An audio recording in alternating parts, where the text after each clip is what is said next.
What's going on, y'all? Welcome to the Blown Coverage Fantasy Football Podcast. I'm Waiver Wire Queen. Today's episode, we're going to talk about some players I love week 2 in fantasy football. That's right. These players I simply love, and I expect them to make the most of the matchups that they have week 2 in fantasy football. It is almost time for football. One more day. I'm so excited.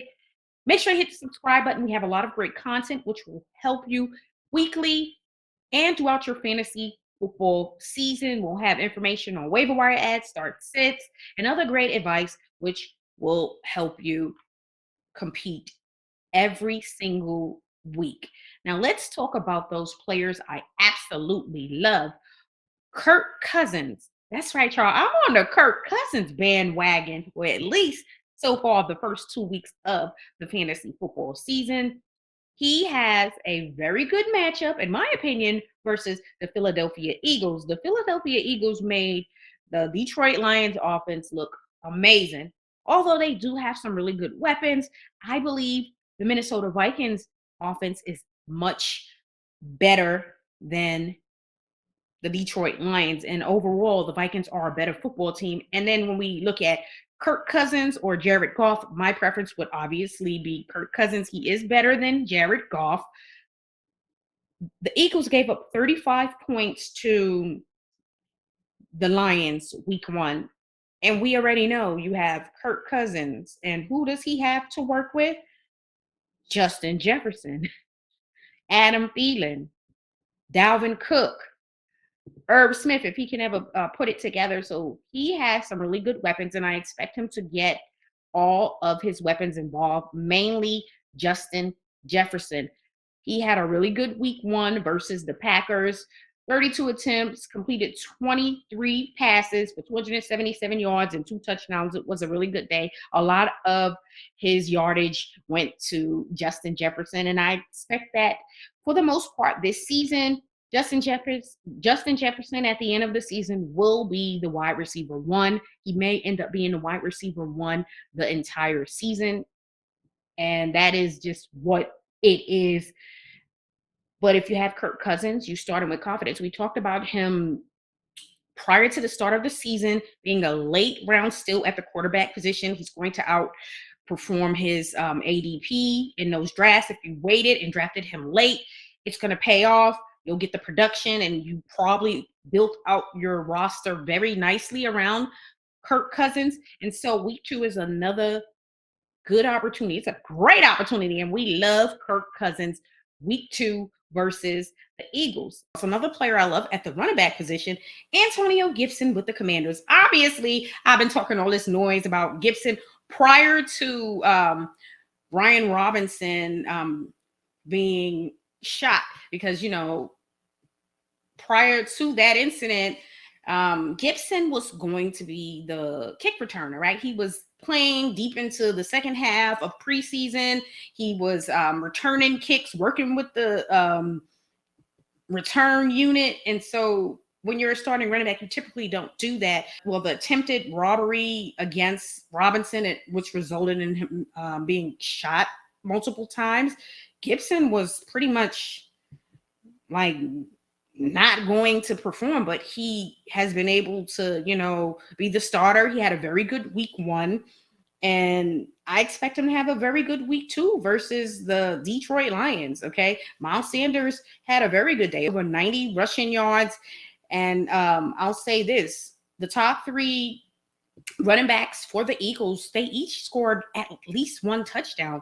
And again, Miles Sanders looked very, very good. And we all know Jalen Hurts was running all over the football field against the Lions. I think he had, 17 rush attempts. Now, Gibson should be involved in the passing game a little bit more. He was more productive week 1 in the passing game as a receiving back. But 7 receptions, 72 yards. That is very good for your running back. And then he had 58 rush yards. So he was able to put together a very good game. And I don't see why he's not going to do the same week 2. So if you have Gibson, you want to maximize on playing Gibson as much as possible. I would even say maybe let him run up his value and then possibly look to move him.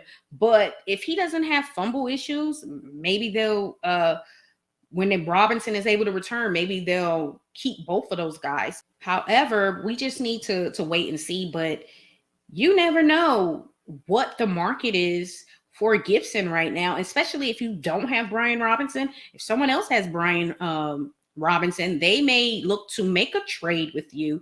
So you need to keep that in mind, especially if when Robinson returns, Gibson is no longer seeing the snaps that he is seeing with Brian Robinson out. So be mindful of that situation. And again, you got to know when to move on from a player. And I would say the most important thing is to monitor what's going on with Brian Robinson. That will kind of give you an idea on how you should move when it comes to Antonio Gibson. And two other players I simply love, and I'm going to put them two together because they are obviously on the same team, Nick Chubb and Kareem Hunt versus the Jets, right? This is a very good matchup in my opinion, okay? Although Kenyon Drake averaged, 2.82 yards per carry versus the Jets. Let's be clear.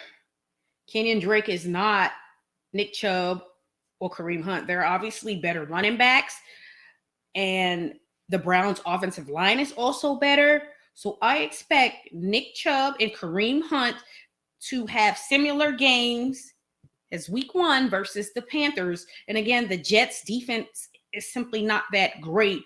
And so I expect these two to have really good games. So if you have Kareem Hunt and Nick Chubb, you could start both of them. If I had both of them on my roster, I would definitely start both guys. We all know that Hunt is going to be more of the receiving back, and Chubb will do most of his damage on the ground. But both of these guys can be very productive. Most people sleep on Nick Chubb, and we have to start giving him his respect because he is simply amazing. And y'all already know what happens when I start singing. That means it's something very good.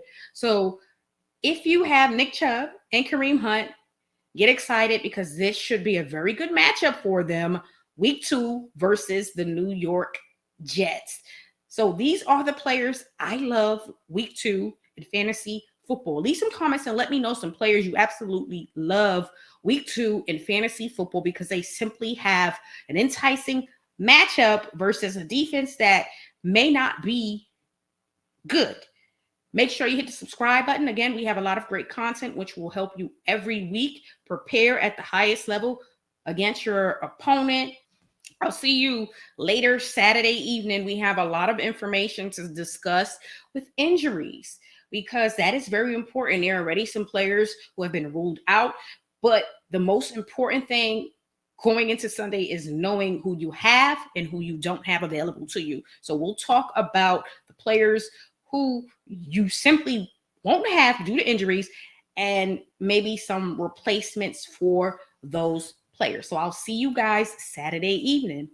Have a great weekend.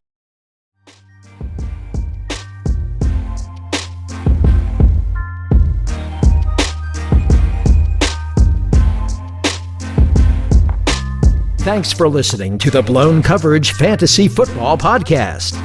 Be sure to subscribe to our YouTube channel at Blown Coverage Fantasy Football Podcast.